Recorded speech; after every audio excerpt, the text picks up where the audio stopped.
ನಮಸ್ಕಾರ ಸ್ನೇಹಿತರೆ, ತಮ್ಮೆಲ್ಲರಿಗೂ ಕನ್ನಡ ಕಾನೂನು ಯೂಟ್ಯೂಬ್ ಚಾನಲ್ಗೆ ಸ್ವಾಗತ.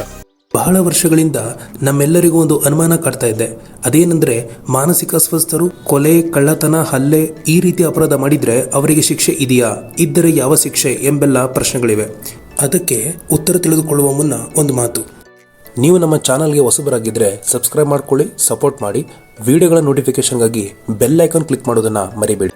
ನಿಮಗೆ ಗೊತ್ತಿರಲಿ, IPC ಸೆಕ್ಷನ್ 84 ಪ್ರಕಾರ ಯಾವುದೇ ವ್ಯಕ್ತಿ ತಾನು ಮಾನಸಿಕ ಅಸ್ವಸ್ಥನಾಗಿದ್ದರೆ, ತಾನು ಮಾಡುತ್ತಿರುವ ಕೃತ್ಯದ ಬಗ್ಗೆ ಪ್ರಜ್ಞೆ ಇಲ್ಲದಿದ್ದರೆ ಅಂತಹ ವ್ಯಕ್ತಿ ಮಾಡಿದ ಯಾವುದೇ ಕೃತ್ಯವನ್ನು ಅಪರಾಧ ಅಂತ ಕೋರ್ಟ್ ಪರಿಗಣಿಸುವುದಿಲ್ಲ. ಇಂತಹ ಯಾವುದೇ ಕೃತ್ಯಗಳಿಗೆ ಶಿಕ್ಷೆ ವಿಧಿಸಲು ಬರುವುದಿಲ್ಲ. ಯಾವುದೇ ವ್ಯಕ್ತಿ ತಾನು ಮಾನಸಿಕ ಅಸ್ವಸ್ಥನಾಗಿದ್ದರೆ ಆತ ಮಾಡುವ ಯಾವುದೇ ಕೃತ್ಯ, ಆತ ಮಾಡುವ ಯಾವುದೇ ಕೆಲಸ ಉದ್ದೇಶಪೂರ್ವಕವಾಗಿರುವುದಿಲ್ಲ. ತಾನು ಮಾಡುವ ಕೆಲಸದ ಮೇಲೆ ಆತನಿಗೆ ಸಂಪೂರ್ಣ ಹಿಡಿತ ಇರೋದಿಲ್ಲ. ಹಾಗಾಗಿ ಕೋರ್ಟ್ ಇಂತಹ ಪ್ರಕರಣಗಳಲ್ಲಿ ಮಾನಸಿಕ ಅಸ್ವಸ್ಥನನ್ನ ಅಪರಾಧಿ ಎಂದು ಪರಿಗಣಿಸುವುದಿಲ್ಲ.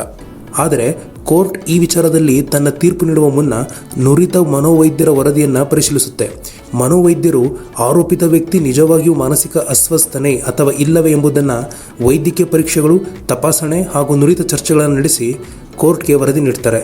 ಈ ವರದಿ ಅನ್ವಯ ಕೋರ್ಟ್ ತೀರ್ಪು ನೀಡುತ್ತೆ.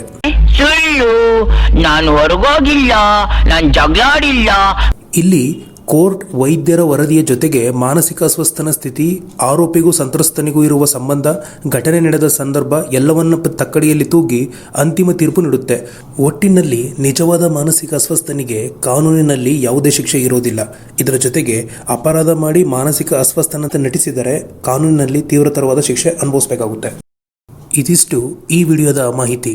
ಈ ವಿಡಿಯೋ ನಿಮಗೆ ಇಷ್ಟವಾಗಿದ್ದಲ್ಲಿ ಲೈಕ್ ಮಾಡಿ, ಶೇರ್ ಮಾಡಿ. ಧನ್ಯವಾದಗಳು.